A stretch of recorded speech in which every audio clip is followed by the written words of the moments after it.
Have you ever been chewed out by a customer? Maybe it wasn't even your fault, but regardless, they're upset. You got a scathing email, a bad text message, a voicemail that a client is just absolutely upset. How do you handle that? What is the best way to handle that?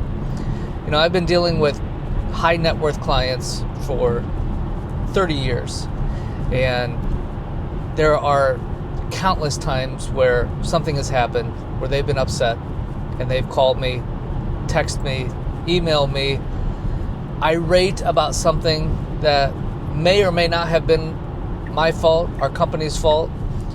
And I've learned that there's 3 things that you can do. There's like a 3-step framework that if you apply this, if you handle irate clients this way, you're going to have a much better outcome handling this.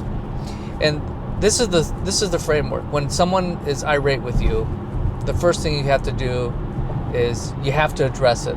In fact, the sooner that you address it, the better the outcome. Maybe you got an email and the client is super upset. Just replying back, acknowledging it, addressing it, that you see that there's a problem and you're going to look into it and you're going to get back to them. And when you address it, give them a time frame. If you're not going to talk to them directly right then and there, how you respond is going to determine what level of upsetness they're going to go to next. So they're already upset enough where they're emailing, texting, calling you. But if you don't reply back, to them quickly, if you don't address it quickly, things can escalate and get even worse. But give them some type of time frame that they can expect communication from you.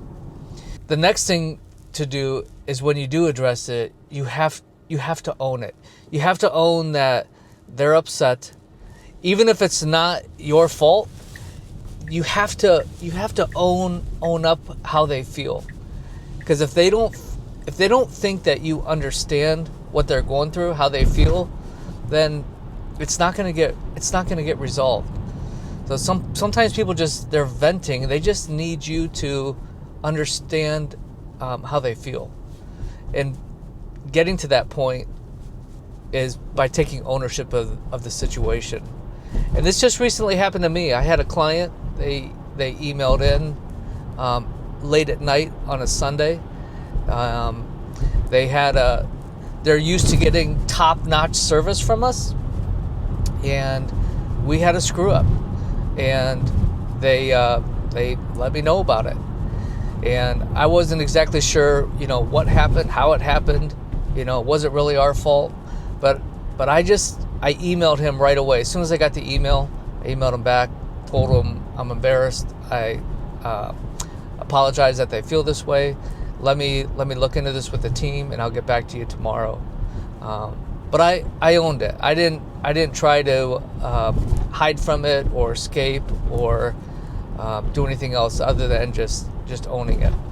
And this is a powerful way to de-escalate somebody that's upset too, because sometimes you don't have the luxury of time. Sometimes you just pick up the phone and the customer's on the other line and they're just absolutely upset.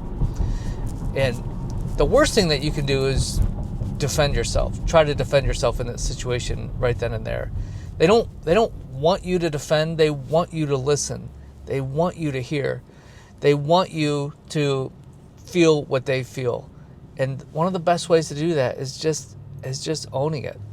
Apologizing. Even if it's not your fault, apologizing and letting them know you're going to look into it.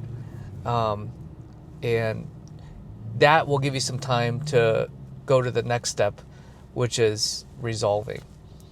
So resolving is a third step, and resolving is all about getting facts. It's about taking the time to figure out what happened, what the circumstances were, who was all involved. If it wasn't something that you were involved in necessarily, but it was your team, a lot of times the best thing that you can do is you you talk to your team yourself. You get the story straight, because you're going to be the one that is going to have to reply back to that client and resolve it. And if the facts aren't straight, or if you don't truly understand the situation, and you go back and try to resolve something that's actually not what happened, it's just gonna be worse. So in resolving it, take the time, talk to everybody involved, make sure you have the facts right, and then go back to the client. And what they really want to hear, again, when you're resolving, is ownership, empathy, understanding, acknowledging that it was a problem. Even if it wasn't a problem in your eyes, if it was a problem in their eyes, acknowledge it, that you understand that this was this was unsatisfactory. And then, what are you going to do about it? What steps did you do? How are you going to resolve this? How are you going to do things so that it doesn't happen again? How are you going to mitigate it?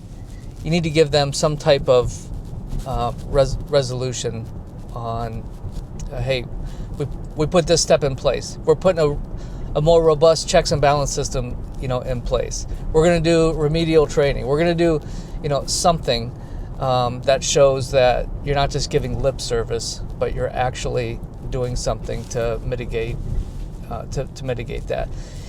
And sometimes with your team, maybe it's just a conversation with your team. Maybe that's all it took. Maybe there was a process that you can put in place so that situation that created an irate customer doesn't happen again. And maybe it's a people person. Maybe it's somebody on your team that was never in that situation before, and they learned a lesson.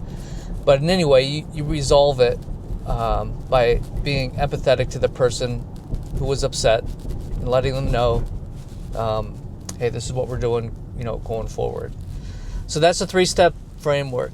Address it, own it, and resolve it.